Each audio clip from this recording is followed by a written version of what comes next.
In the mighty name of Jesus, we thank you, O God. Salamat po sa patutuo ng aking mga kapatid. Salamat po sa buhay ni Ate Jenna. Salamat din po sa buhay ni Ate Jenilyn, Panginoon. Salamat po sa mga bagay na inabot mo sa kanilang mga buhay. Salamat na sinasamahan mo sila sa bawat araw, Panginoon. And even ang bawat isa sa amin ngayon sa oras na to. Iba-iba man kami ng katayuan at kalagayan, Panginoon. Walang bagay na nalilingid sa iyo. Ngunit nagpapasalamat kami na sa kabila ng lahat ng ito, Panginoon. Pare-pareho kaming pinili ang oras na to na mapakinggan ang tinig mo. Panginoon, marami pong salamat o Diyos sa mensahe mo ngayong araw na to.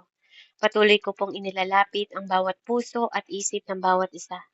Na ikaw, O Diyos, ang maging dahilan kung bakit kami, Panginoon ko, nagpapalalim. Ikaw ang dahilan, Panginoon, kung bakit kami nagpapagamit. Ikaw ang dahilan, Panginoon, kung bakit kami naglilingkod at nagpapasalamat, Ama. Maraming salamat po sa pagmamahal na inilagay mo sa aming mga puso. Dahil tunay, Ama, na hindi ka namin hinanap. Ikaw ang Diyos na naghanap sa bawat isa sa amin at ikaw din ang Diyos na nakatagpo sa bawat isa sa amin. Dahil sa paghahanap mo sa amin, natagpuan namin, Panginoon, ang pagmamahal, Ama, na higit pa sa pagmamahal na meron sa mundong ito, Panginoon. Kaya naman, Ama, nakukuha namin na magmahal din sa ibang tao. Nakukuha namin, Panginoon ko, na sumunod sa iyo dahil minamahal ka namin, dahil sa unang pagmamahal na naranasan namin mula sa iyo. Kaya naman, Ama, patuloy ko pong hinihingi at hinihiling sa iyo ang pagsama mo sa bawat isa sa amin, Ama. Ikaw po ang tunay na magbukas ng aming kaunawaan, ng aming Panginoon, mga isip at puso, Panginoon, sa oras na to, na lalo pa kaming maging mas malalim ang pagkilala sa iyo. Pagkilala, Panginoon, na andun po ang aming mataas na pag-o-honor sa iyo. Mataas, Panginoon, na pagkilala hindi lang sa pangalan mo na kilala ka namin o tinatawag ka naming Diyos o Panginoong Jesus, kundi Ama, nandun po yung pinakamataas na pagkilala namin bilang Panginoon at sarili naming tagapagligtas na hiwalay sa iyo, wala kaming magagawa. Kaya naman, Ama, salamat po sa katagumpayan ng gawaing ito. Patuloy mo pong tawagin yung mga kapatid namin na wala pa dito, Ama. Patuloy mo sila, Panginoon, paalalahanan, O Diyos. At patuloy na mapagpala ang bawat isa. Salamat, Ama ko, na hindi ka nagbabago. Ikaw ang Diyos noon, ngayon, at magpakailanman. At salamat na hiwalay sa iyo, wala kaming magagawa. Kaya, Ama, salamat, Panginoon, sa kapangyarihan ng iyong salita, sa inspirasyon na ipagkakaloob mo sa bawat isa na maharap pa namin ang hamon ng buhay na ito. Nakasama ka, Panginoon ko. Kapartner ka namin, O Diyos, sa lahat ng hamon ng buhay namin. Kaya hayaan mong bitawan muna namin ang anumang bagay na aming iniisip at magtuon kami, katulad ni Maria, Panginoon, na hindi kami maging busy sa anumang bagay na aming ginagawa, kundi magkaroon kami ng tunay na pagtuon ng aming mga tenga, Panginoon, ng puso at isip namin upang ang impormasyon na marinig namin ay maging transformation ng buhay namin sa hinaharap to put into practice, O God. Purihin ka dakilang Diyos, sa iyo po ang lahat ng karangalan, Panginoon, katagumpayan, Ama, kalwalhatian, O Diyos, sa pangalan ng aming Diyos na buhay na sinasamba sa Espiritu at katotohanan, sa pangalan ni Jesus. Amen and amen. Praise God. Purihin po ang Panginoon. So, ulitin ko po John 10:27, My sheep hear my voice and I know them and they follow me. Amen. So, ang totoo pa lang nakakakilala sa Panginoong Diyos, hindi mo lang naririnig ang boses niya. Hindi mo lang basta know siya. Andun po kasunod ang pagsunod. Amen? Yun talaga ang totoong tinawag ng Panginoong Diyos. Kasunod ang pagsunod. Amen? So one of the deepest cries ng mga nakakarinig po or mga believers sa iba't ibang dako ng mundo, ang problema nila is bakit hindi ko naririnig ang tinig ng Diyos? Ito po yung mga tanong ng mga taong, alam mo yung frustration. Frustration na yung iba po hindi nila ma-express kung paano ba nila maririnig ng clearly ang Panginoong Diyos. Yung iba believers na sila pero hindi nila ma-determine kung boses ba ni God, konsensya ko ba to o sarili ko lang. Amen? So, napakahalaga. And yung iba naman, they really don't hear God. So, mahalaga po na hindi lang tayo may dream, hindi lang tayo may vision, hindi po doon humihinto ang pagiging believers natin. 'Di ba? Minsan, ang dami mong ambition, hindi mo naman nagagawa. Ang dami mo ngang nakikita, hindi mo naman nahahakbangan. Amen. So, napakahalaga po ng pagsunod sa Diyos kasi 'yun ay tanda ng pag-ibig mo sa Kanya. Mahalaga na andoon po yung clear na pangunawa natin dahil ito yung madalas nagiging silent ang mga believers dahil wala tayong clarity sa boses na ating naririnig or really absent ang tinig ng Diyos. Amen. Hindi natin alam kung anong specific location, kung nasa location ba tayo ng flesh na nag-area na kumikilos o nasa human spirit tayo or nasa spirito talaga tayo ng Diyos. Amen. So, unless we are believers, lalo nating dito dapat naiintindihan po na ang location at divine order behind that, yung boses ng Panginoon po, hindi dapat ito na parang malayo. Kasi napakalapit na niya. Amen. Kung naniniwala tayo that we are the temple of God, He is inside us. Amen. So, hindi issue po na dapat humihinto tayo agad sa tuwing hindi natin naririnig agad ang Panginoong Diyos. Kasi hindi po lahat ng believers na iintindihan nila yung bagay, na hindi naman kasi talaga after mong tanggapin si God is hindi mo na siya kikilalanin. Ang totoong tumanggap sa Diyos, nagpapalalim po intentional. Ang totoong tumanggap sa Diyos, hindi porki pinakasalan mo yan, amen, kilala mo na yan. Amen. So napakahalaga po na talagang nagkakaroon tayo ng malalim na intimacy sa Panginoon. Hindi din dahil nabasa mo na ng Bible ng cover to cover, you know God ng ganun kalalim. Hindi dahil nakakakita ka ng vision, you are so close na sa Panginoon. Hindi dahil nag-i-speaking of tongue ka, you are powerful. Amen. At andun na po yung intimacy na tinatawag natin. For me, intimacy is when you see. Intimacy is when you see at doon ka po nagkakaroon ng malalim na pangunawa. Kasi nakita mo yung vision na sa lens ng Panginoon ka nakatingin at hindi sa lens ng mata mo. At kapag naintindihan mo ang vision ng Panginoon, mas madali pong makakita kung marunong kang makinig. Amen. So, ang prophetic, marami pong part ng prophetic na you can prophesy through hearing, you can prophesy through vision, you can prophesy. Hindi ka makakapag-prophesy kung puro vision lang ang nakikita mo tas hindi mo naririnig kung ano yung pinag-uusapan doon. Amen. Ang hirap ipaliwanag ng isang vision na nakikita ko si ganito, nakikita kita ganito, ganyan, ganyan, pero hindi mo maunawaan. Amen? Dahil wala kang narinig na tinig dun sa picture na nakita mo. You can tell na nakita mo sa picture, nakita mo sa vision na may nakaupong lalaki, may papalapit sa kanyang babae, pero anong ibig sabihin, 'di ba? Kung hindi mo narinig yung tinig, amen, nung vision na nakita mo. At kung walang paliwanag na nagmumula sa Panginoon sa picture na nakita mo. So vision is not enough. So napakahalaga po ng hearing. Amen. Pagdating sa prophecy, pag ikaw ay prophetic, you will value the voice. Amen.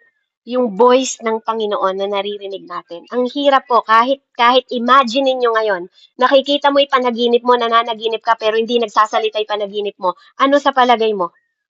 'Di ba? Ano sa palagay mo? Yung ipapaliwanag mo dun sa panaginip na yon na nakikita mong kumikilos yung mga tao. Amen? Pero wala ka namang naririnig na sinasabi nila. You cannot guess. Pagdating po sa Panginoon, you cannot guess. Katulad ng mga bukang bibig ng mga mananampalataya ngayon na mga believers, na discern ko ganito. Yan na nga discernment. Hindi po panghuhula ang discernment, mga kapatid. Stop talking about discernment pag di mo alam. Amen? Ang discernment po is hindi hula. Same thing po ng prophecy. Ang prophecy po hindi hula. Amen? Hindi po to hula na huhulaan mo yung future ng isang tao. Kung hindi mo alam, please don't. Don't say anything kung hindi mo alam at wala ka pa sa level ng propesiya na talagang ikaw mismo nakikita mo at narinig mo ang sinabi ng Panginoon. Baka kasi maghatid ka lang ng takot sa iba. Kung hindi ka naman sigurado na Diyos ang naririnig mo, please don't speak. Huwag mong sabihin, ang sabi ng Diyos, ang sabi ng Diyos, ang sabi ng Diyos.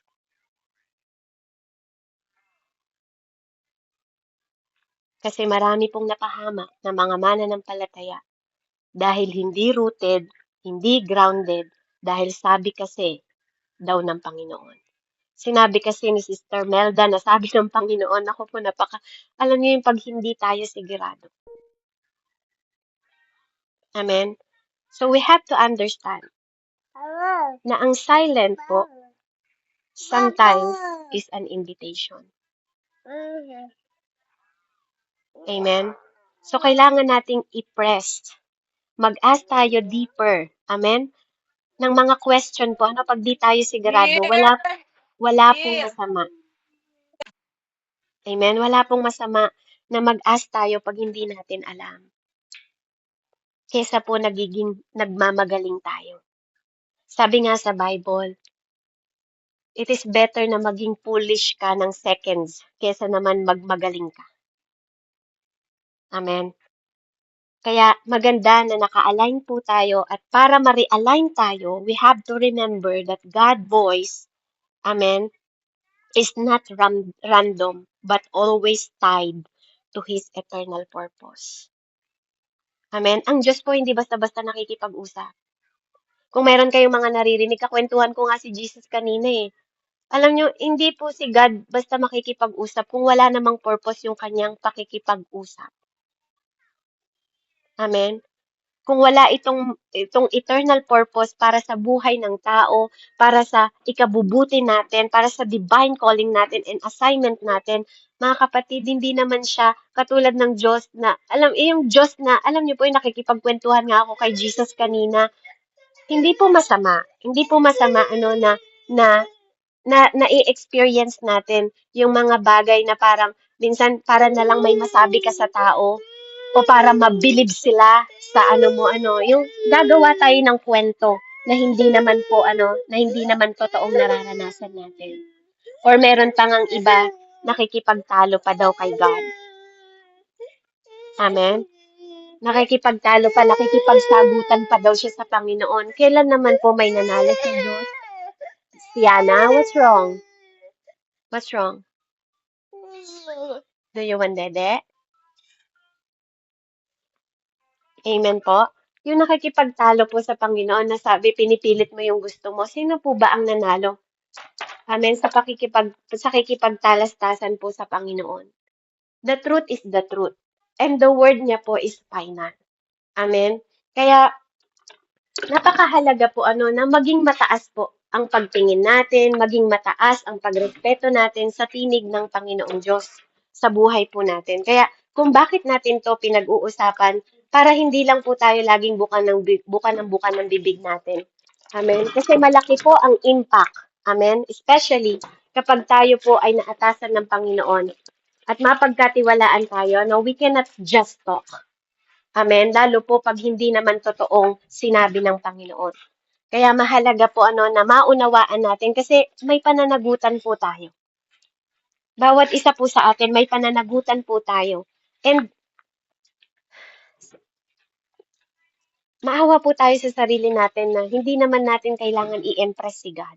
Pwedeng nai-impress mo yung mga tao sa paligid mo, pero hindi ka naman totoong naka-align sa will ng Panginoon. Amen? So mahalaga po na huwag tayong magkaroon ng parang sobra nating frustrated. Ang Panginoon po, alam nyo, siya po ang totoong lalapit sa atin na makipag-usap. And napakahalaga din po talaga na tayo magkaroon tayo ng intentional na paglapit sa Panginoon. Alam nyo, hindi ang kasalanan natin ang nagpapalayo sa Panginoon para kausapin tayo.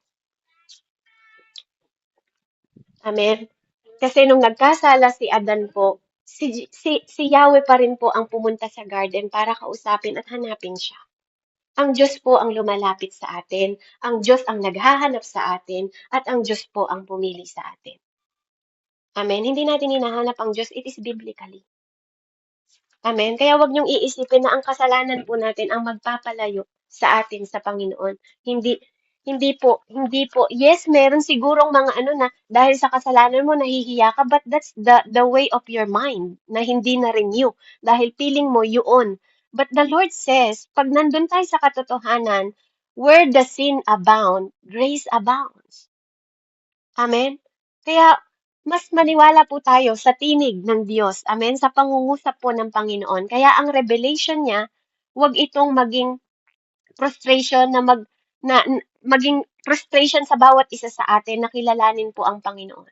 Kasi yung mga tao na alam mo yung pinupuwersa mo yung sarili mo na magkaroon ka ng ano bang tawag dun, yung mga extreme, nagkakaroon ka ng extreme, maliligaw po tayo. Maliligaw tayo kapag lalo na yung mga naghahabol ng power, naghahabol ng kilalanin po natin yung Panginoong Diyos para magkaroon tayo ng clarity na na maput ito into confidence. Amen? Para yung frustration natin mag-turn into clarity. Maging malinaw siya, hindi frustration mo bilang believers kasi hindi yun ang gusto ng Panginoon po sa atin. At yun yung mga cry ng mga believers ngayon na gusto natin marinig ang tinig ng Diyos, God will speak to you. Pero dapat po, kilalanin din natin kung anong nature ng Panginoon. Before we can understand how God speaks, we must first accept that life itself is a primarily spiritual. Ang buhay po natin is buhay spiritual. Kaya nga sabi sa Bible, walk in the Spirit and it will give you life. Doon ka ipupunta nito sa buhay. Pero kung nasa flesh tayo naglalakad, amen, kamatayan po ang dulot nito. Kaya everything in natural is a shadow po ng eternal. Kaya nga sabi po ni Tatay Paul sa 2 Corinthians 4:18, sabi niya doon, for the things which are seen are temporary, but the things which are not seen are eternal. Amen? So, dito po sa physical world natin, hindi po ito ang foundation natin. It is the reflection. Every event na nakakaharap mo, whether painful or joyous or joyful pa siya, amen? Or whether it's feel like victory pa siya, katagumpayan, o failure yan, amen? Lahat po ito is nakikerries po ng eternal significance. Kapag tayo nag-i-struggle, amen? Hindi po ibig sabihin hindi natin 'to mai-endure o magiging empty lang tayo. Kaya nga nung isang araw sinabi ko po sa inyo about sa spiritual, sa physical, ano yun yung topic natin about sa spiritual strength. Amen? Na ito yung tumutulong sa atin para ma-endure natin yung mga struggle natin sa mundong ito. Kaya natin nasasabi na apart from God, we are nothing. Kaya natin nai-endure yung temptation, lahat ng mga struggle, lahat ng mga pagsubok, hindi lang power ang lagi nating hinihinging mananampalataya, kundi yung spirit ng strength na nagmumula sa Kanya. Yung joy of the Lord na nagbibigay ng strength. Amen? Power and strength is two different kind po. Amen? So, napakahalaga po na wag natin ma-miss yung bawat mensahe. So may mga instrument, itong mga ito is nagiging dahilan din para ma-endure natin at hindi lang ito para maging empty tayo, kundi instrumento ito para magkaroon tayo ng shape. Sineshape tayo nito para ma-align tayo in our destiny. Kaya nga, kung bakit yung iba sa atin nag-fail to hear God voice, kasi tinatry nilang i-interpret ang buhay through the natural. But like I said, amen, Our life is spiritual. Once we are believer po, maniwala po tayo. Maniwala tayo that our life is spiritual. Kalimutan natin yung mga natural. Kaya nga, even ang kaaway natin, sabi ng Panginoon, wag natin itato silang kaaway. Kasi hindi sila ang kaaway natin. Ang kaaway natin yung mga authority ng nasa himpapawid. Amen, sabi sa Ephesians. Wag natin itratong kaaway yung kapwa natin. Kaya dun pa lang sa pagtingin na yun, there's difference between natural and spiritual, mga kapatid. Kaya dapat naintindihan natin, we have to forget yung natural na dati nating pamumuhay kasi we are born from above.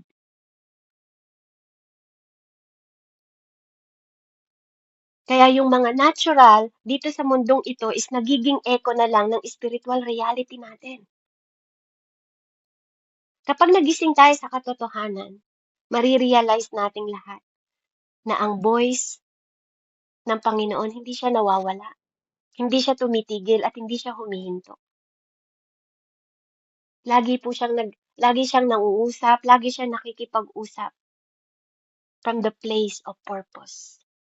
Hindi siya makikipag-usap ng wala lang kwenta. O wala siyang magi-gain. Alam niyo po, hindi siya gano'n na ano, kaya kung tayo nagiging bukang bibig natin yung alam niyo po, sabi ng kakwentuhan ko nga, yung mga gano'n-gano'n ba na ano natin 'no, yung or nakikipagtalo tayo sa Panginoon. Amen? Taasan po natin yung pagtingin sa Diyos. Taasan po natin yung pagtingin natin sa Panginoon. Kaya yung purpose and calling po, doon nagsisimula para marinig natin ang tinig ng Diyos. Para maintindihan natin. Amen? So every human, lahat po tayo dito, merong spirit sent by God sa mundong ito. At there is a divine purpose sa bawat isa sa atin. No man or woman is aksidente sa mundo. Before pa tayo nilikha ng Panginoon, meron na po tayong purpose. It is fully revealed. Kahit na nandun pa tayo sa stage na hindi natin alam. Amen. Meron na po tayo. Andun na yung kaalaman ng Panginoon, andun na yung karunungan ng Panginoon kung bakit tayo nilikha ng Diyos. Alam na ng Panginoon yung purpose niya. Alam na rin niya yung calling sa bawat isa sa atin. So ano bang ibig sabihin ng purpose? Amen. Ang purpose po pagdating sa Panginoon, ito yung nagko-complete sa intention ng bawat buhay ng bawat isa sa atin. Kasi kung wala tayong purpose, amen, wala tayong dahilan para mabuhay. At naniniwala ako, the more na nakakilala tayo sa Panginoon, nagiging mas malaki yung pangunawa natin sa purpose ng kapanawagan ng Panginoon sa buhay natin. Lahat ng bagay sa mundo nilikha ng Diyos may purpose, at lalo na ikaw at ako. Amen? Pag sinabing purpose, amen, kahit pa before pa tayo pinanganak, hindi ka pa pinapanganak, sabi nga sa Jeremiah po, meron ka na, may alam na ng Panginoon. Kaya lahat po tayo, naniniwala po ako, may purpose tayo. At naniniwala ako na ang purpose ng Panginoon sa atin is my final destination na. Hindi aksidente na, kaya ko pala naranasan to kasi ito yung gusto ng Panginoon. Bago mo pa yung pinagdaanan, dinirect na yan ng Diyos. Nangyari na yan. Amen? Kumbaga sa artista, pineplay mo lang. Tapos na ikwento mo. Kaya nga siya tinawag na Diyos na beginning and end. Amen? Minsan sinasabi natin, ito pala, kaya pala yung perfect timing ni God. Amen? Bukang bibig natin, perfect timing ni God. Pero ang totoo, natapos na yun. Alam na ng Lord yung ending natin. Bago ka palang ipanganak. Kaya nga we are predestined. Sa lahat ng tinawag, we are predestined. Meron na tayong final destination. Minsan yung ibang tao sinasabi nila, sana noon pa ako nakakilala, hindi ko na sana pinagdaanan to. Kapatid, that's shape you. Kaya mo nga nakakilala yung kabutihan ng Panginoon eh. Kasi yung mga pinagdaanan mo. Kaya mo nakikita na sa kabila ng lahat ng ginawa mo, mabuti ang Diyos. Kasi nakita mo yung karumihan mo. The more kang lumalapit ng lumalapit sa liwanag, the more mo nakikita yung darkness ng buhay mo. Pero sa kabila ng yon, hinanap ka pa rin niya. Minahal ka pa rin niya. Pinatawad ka pa rin niya. Minahal niya na tayo nung tayo ay makasalanan pa, sabi po. Amen.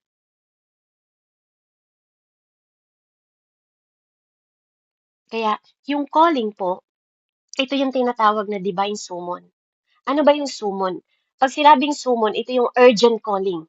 Na kapag binigyan ka ng summon, di ba, pag may kaso ka, pag binigyan ka ng summon, kailangan urgent yun. Kailangan kang umappear sa ayaw at sa gusto mo, kailangan kang pumunta unless, parang ganun, di ba? Yun yung summon. Ito yung magpapalapit sa'yo towards sa intention ng Panginoon sa buhay mo. That is the calling. Ito yung divine summon. Urgent call. Urgent order to. Hindi siya basta call. Amen? Hindi to basta call lang na babaliwalain mo. Kaya nga, kaya nga siya tinatawag na divine summon. Amen? Kasi kahit baliwalain mo to, pilit ka pa rin tatawagin ng Panginoon. Pilit ka pa rin hihilahin kung saan ka tinawag. Sino pong nakaranas dito, kahit lumayo ka ng lumayo, maririnig mo pa rin yung calling ni God, pilit ka pa rin niyang ibabalik kung saan ka para doon. Kasi God is an intentional God. Kaya nga, the very first time that God's voice is heard sa soul po natin ng mga tao is through conviction. Amen. Kapag nako-convict tayo. Pabasa nga po yung John 16:8, Tagalog po.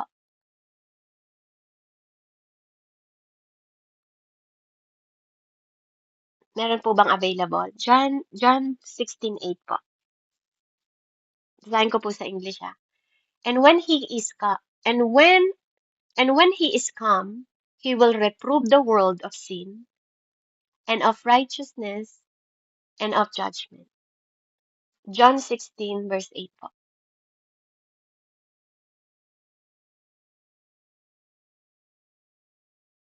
Hello po. John 16 verse 8. Pagdating niya ay kanyang patutunayan sa mga taga-sanlibutan na mali ang pagkakilala nila tungkol sa kasalanan, tungkol sa pagiging matuwid, at tungkol sa paghatol ng Diyos. Amen. Salamat po, Tita Gerani. So the Spirit convict. Amen. Ang Spirit ng Lord nagko-convict po, nag-a-awake siya, at para siyang halaman na tinanim po. No? Para siyang, it's a plant na sinid para sa atin as our salvation. Yun po yung first echo of His voice. Kaya nga ang pamagat ng ano natin is finding the voice of God. Amen? Yun yung first. Pag nako-convict na tayo, iba po ang condemnation sa conviction. Amen?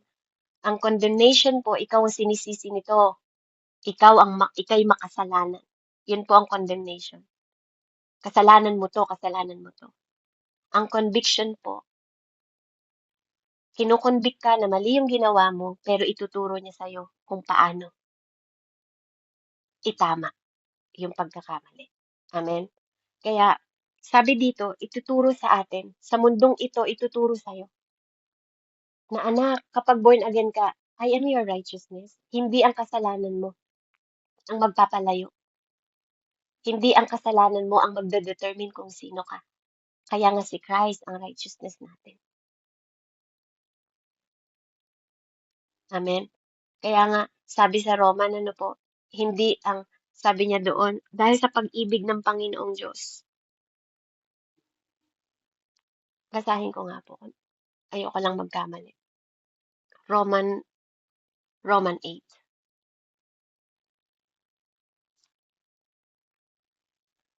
Sabi niya po dito sa Roman 8:37. Ah, yes, magsimula ako sa 37. Hindi sa lahat ng mga ito tayo lalong higit pang magtatagumpay sa pamamagitan niya na nagmamahal sa atin.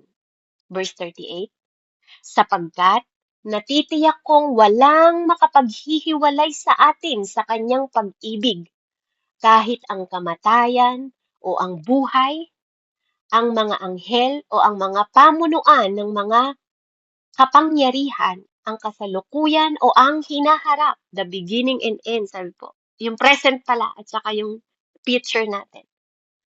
Ang kataas-taasan o ang kailaliman o alinmang nilalang ay hindi makapaghihiwalay sa atin sa pag-ibig ng Diyos na ipinagkaloob sa atin sa pamamagitan ni Kristo Jesus na ating Panginoon.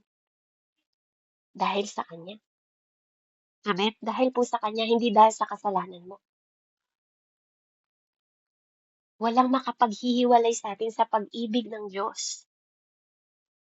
Kaya napakahalaga po ng conviction. Yun yung first na naririnig natin ang tinig ng Diyos. Yun yung first na nag-e-echo na voice ng Panginoon sa atin. Kaya kung feeling mo hindi mo naririnig ang tinig ng Diyos, pag nakukonvict ka, mali yan anak. Ito yung tama. Bakit naman tinrato mo ng ganyan yung kapatid mo? Gawin mo to. Tuturuan ka niya kung paano bumalik. Kaya ganun din tayo. Huwag tayong maging mananampalataya na nakita natin yung dungis ng iba, parang wala na silang karapatan lumapit sa Panginoong Diyos. Parang nakatingin na lang tayo sa ginawa nilang masama na parang na tayong judge. Alam niyo po yun? Hindi po tayo naging mananampalataya para maging judge ng kapwa natin. Na hinahatulan na natin sila na para bang tinuldukan na natin yung buhay ng tao na yun dahil sa pagkakamaling nasangkot sila. We are not born to be judged. Amen? Kasi kung ganun yung buhay natin, hindi na sana hinayaan ng Panginoon na, na tumubo po yung trigo kasama ng damo. May panahon po ang Panginoon. Huwag sana nating tuldukan yung mga mananampalataya. Hindi na yan magbabago. Ganyan na yan. Kapatid, ikaw nga nagbago eh. Amen? Kaya wag nating tuldukan. Wag nating tuldukan. I hope nako-convict din tayo kapag nagja-judge tayo sa mga kapwa natin. Kapag pinag-uusapan natin yung kapwa natin mananampalataya, how can you love Jesus at the same time you hurt the body of Christ? How can you say you love Jesus? Tapos tinutusok mo yung mismong katawan ng Diyos. Tinataga mo ng nakatalikod yung katawan mismo ng Diyos, but you say, I love Jesus Christ. Umiiyak ka pa kapag umaawit ka. Kapag nagpupuri ka pa, oh Lord, di ba? Nag-speaking of tongue pa tayo.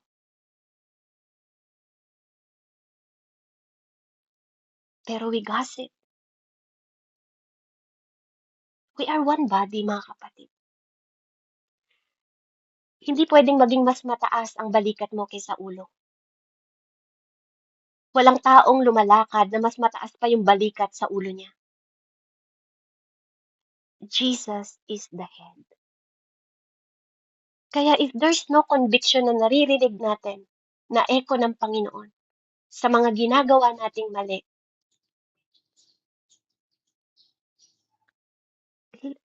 i-self-check po natin sarili natin. We cannot worship God and at the same time yung bibig natin ang naninira sa kapwa natin. Hindi pwedeng daluyan ng tabang, amen, ang mga dila natin at the same time, tubig alat. Hindi ka pwedeng mamangka na yung isang paa mo nakalaylay. Kaya sana lagi nating tandaan, no, kapag naninira tayo ng kapwa natin, si Jesus din mismo, katawan ni Jesus mismo yung tinataga natin, sinasaksak natin, sinisiraan natin.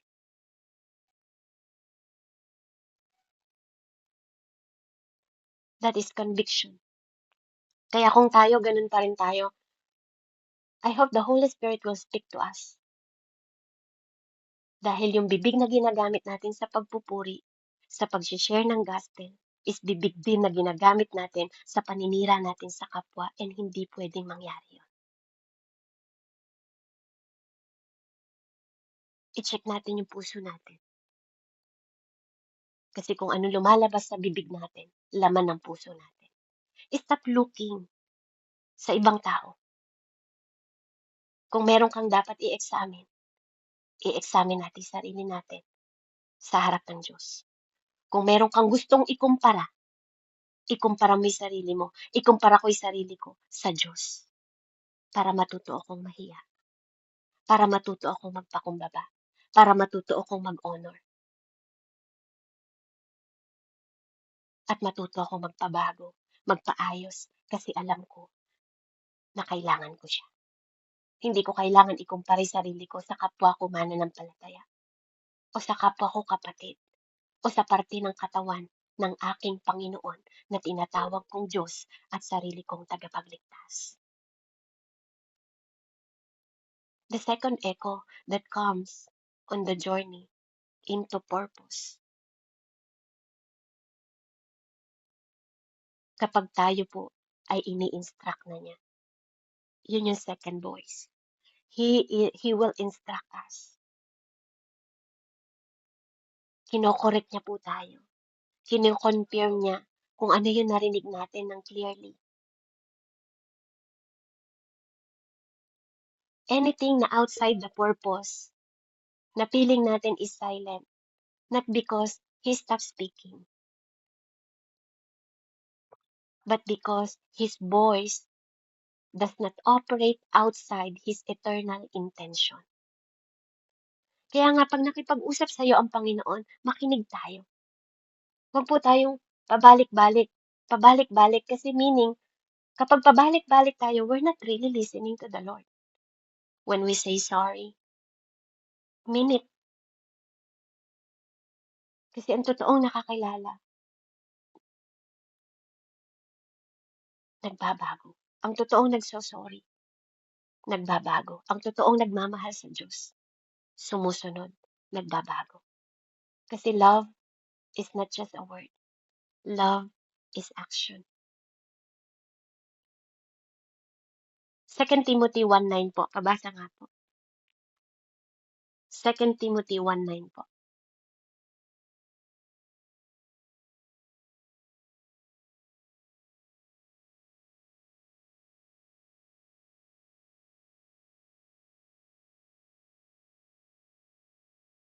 Meron pa po ba nakahanap? May kasama po ba ako? 2 Timothy po. 2 Timothy 1:9. 2 Timothy 1:9. 2 Timothy 1:9. Umasa ka sa kapangyarihan ng Diyos na naligtas at tumawag sa atin para sa isang banal na gawain. Ginawa niya ito hindi dahil sa anumang nagawa natin, kundi ayon sa kanyang layunin at kagandahang loob. Sa simula pa, ito ay ibinigay na niya sa atin sa pamamagitan ni Kristo Jesus. Amen. Laging sa pamamagitan niya. Hindi to about sa ginawa mo, Ate Jenny. Hindi to sa pamamagitan ng ginawa mo, Ate Annalisa. When you credit, hanggat kinikredit mo lahat ng ginagawa mo at nakatuon ka sa sarili mo, you really never understand.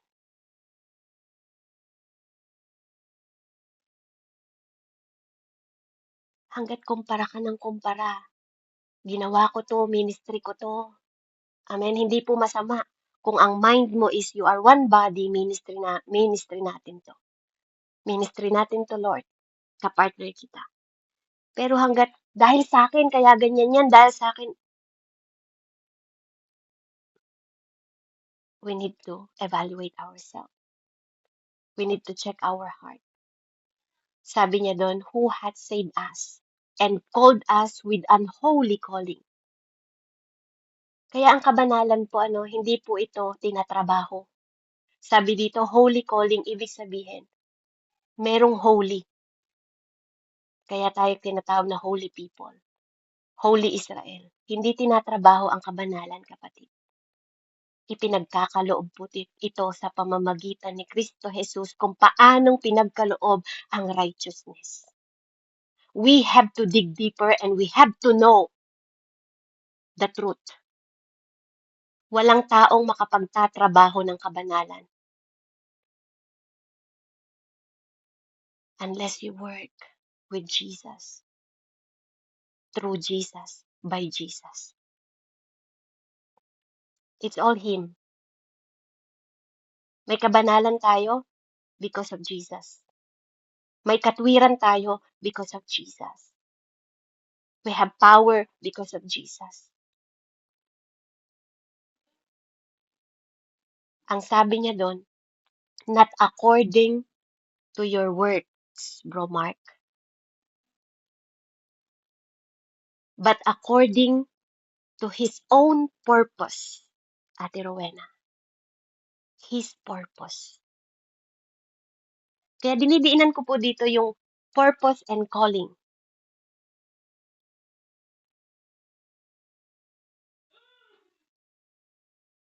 According to His own purpose, sabi niya doon, and grace, biyaya,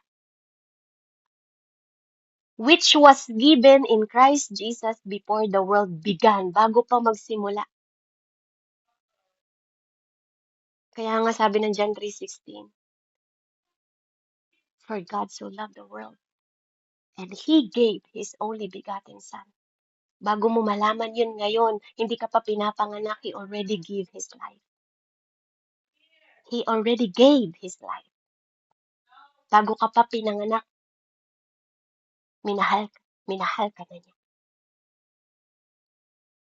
Amen? Kaya calling and purpose po are the anchor point of the divine voice. Kaya my sheep hear my voice kasi may divine calling tayo at may divine purpose po tayo. Amen? So hanggang dun lang po siguro muna tayo, no? Purihin po ang Panginoon. Gusto ko pong himayin to because this is prophetic. And gusto ko pong ipahayag yon sa bawat isa dito sa atin sa SSC to grow more deeper spiritually po ang bawat isa sa atin. Next time po, andun pa rin po tayo sa topic ng finding the voice of God.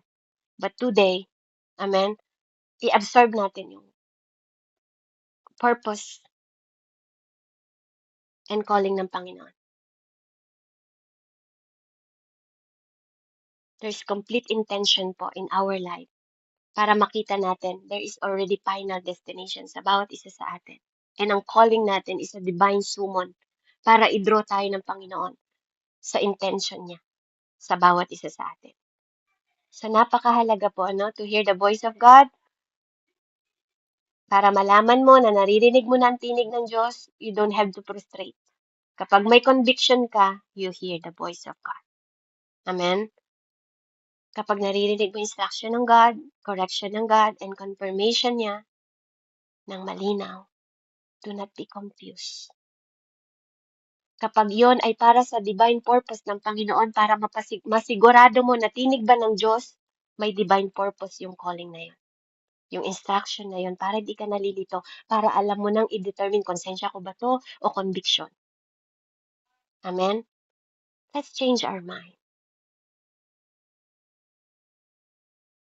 So next time po, pag-aaralan natin yung the voice within the purpose. So in-emphasize ko lang po yung kahalagahan po ng tinig ng Panginoong Diyos sa ating purpose and calling. Purihin po ang Panginoon. Hallelujah. Hallelujah. Father God, let's pray. Let's pray. Purihin ang Panginoon. Hallelujah. Hallelujah, Jesus. Hallelujah, Father God. Maraming salamat po, O Diyos. Patuloy po akong dumadalangin at nagpapasalamat sa iyo, Ama, sa araw na to. Sa pangalan ng iyong bugtong na anak na si Yeso Kristo. Patuloy ako nagpapasalamat for you call us, Panginoon, with intention and purpose. And I confess, Father God, bawat isa sa amin dito, patuloy kaming nagko-confess sa anumang bagay, Panginoon, na mga tinig, Ama, na na-confuse kami, na hindi namin ma-determine kung ito ba ay boses mo o sa sarili lang namin. But Lord, we thank you. We thank you dahil tinuturuan mo kami, tinutulungan mo kami, Panginoon. We cannot walk, Panginoon, sa light kung hindi ka namin kasama at hindi ka namin nakatagpo. Dahil mawawalan kami, Panginoon, ng direction para i-fulfill yung reason kung bakit mo kami sinend sa mundong ito. And Lord, we believe that you are intentional God. We are not accident, Father, na nandito ang bawat isa sa amin at narinig ang mensaheng ito. Ama, patuloy ko pong hinihiling sa bawat isa na buksan mo ang aming mga tenga. One more time.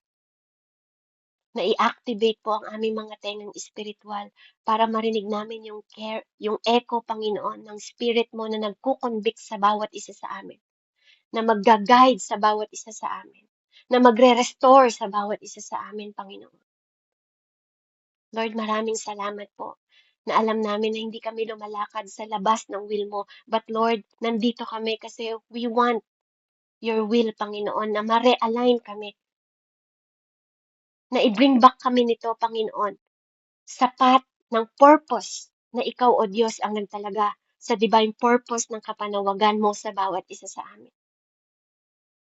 Salamat, Lord, sa mga panahon that we are blinded by our ambition, Panginoon, o distracted man kami sa mga title, o na-strip away kami, Panginoon, sa mga false desire namin, O God. Lord, thank you. Dahil you remain good. Your eternal plan sa bawat isa sa amin, Panginoon, patuloy yun na nagre-remain. Dahil hindi ka pwedeng magkamali na pinili mo kami at tinawag mo kami para sa divine na purpose and because of your grace sa pamamagitan ng iyong bugtong na anak na si Yeso Kristo. Banal na Espiritu, maraming salamat po, O Diyos. Kinikilala namin, Panginoon, ang revelasyon na pinagkakaloob mo sa bawat isa sa amin. Ang pagtulong mo, Panginoon, sa bawat isa sa amin. Sa divine assignment namin, Ama. Sa pagkukomfort mo sa amin, Panginoon. Hayaan mo, Panginoon, na ang aming altar, Panginoon, ay maging altar of prayer. I-compass mo kami. Tulungan mo kami, Panginoon, na sa pamamagitan ng iyong mga salita, maging confirm, Panginoon ko, ang bawat step namin. Maging firm ang bawat hakbang namin because your word become our light. I-align mo yung mga puso namin, Panginoon, sa function na alam namin, Panginoon, na ikaw ang nagbibigay. Yung foundation, Panginoon, sa iyo kami nakatayo, hindi sa impormasyon lang, Panginoon, o sa opinyon ng ibang tao, but sa katotohanan ng salita mo na wala pa kami sa iyo, Panginoon, minahal mo na kami, pinili mo na kami, pinredesting mo na kami, O Diyos. Lord, we renounce, Father God, lahat ng confusion, Panginoon, and silence, Ama, in the mighty name of Jesus. Tulungan mo kami, Panginoon, na ma-embrace yung clarity and direction, O God. Yung mga kwarto na nagpapatahimik, Panginoon ko, ng tinig mo, nagbibigay ng distraction sa amin, Panginoon. Lord, I declare, Father God, that we are born with divine purpose. And by your mercy, Father God, hindi namin mamimiss yung kapanawagan mo sa amin. Lord Jesus, guide us. Correct us, Father God. Keep us sa borders, Panginoon, ng destination ng kapanawagan mo sa bawat isa sa amin. Let us hear Your voice, Panginoon, na nagsasabi sa amin na ito yung daan, anak.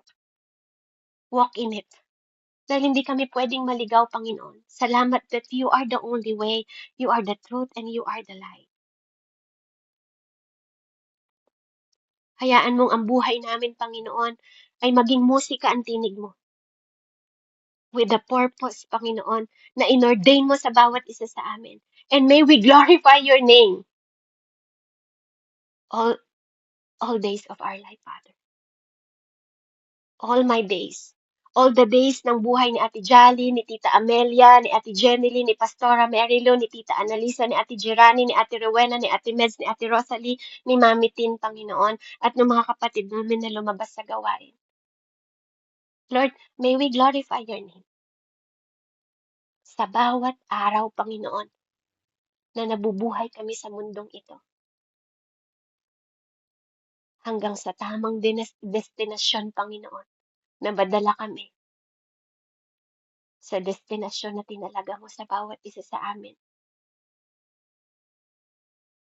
Diyan sa eternal. Because everything will pass away, Panginoon, sa mundong ito. Lahat ng nakikita namin mawawala.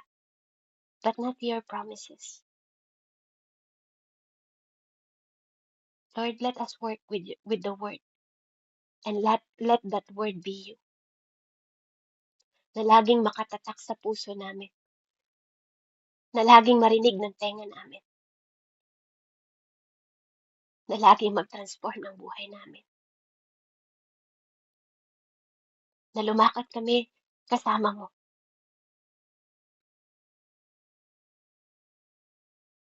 Hanggang sa muli mong pagdating, Panginoon.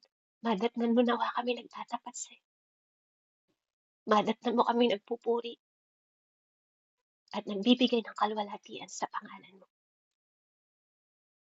Tulungan mo kami na ipakilala ka pa sa marami pang kaluluwa, sa marami pang tao, Panginoon, sa mundong ito na nasa kadiliman pa. Na tumutungtong pa lang kami sa place na kung saan mo kami dinirect, Panginoon, nagliliwanag na buhay namin. Na testimony pa lang namin, Panginoon. Nakikilala nila kung sino yung Diyos namin. Ama, salamat. Salamat kasi ikaw yung tumawag at pumili sa amin. Salamat kasi mabuti kang Diyos.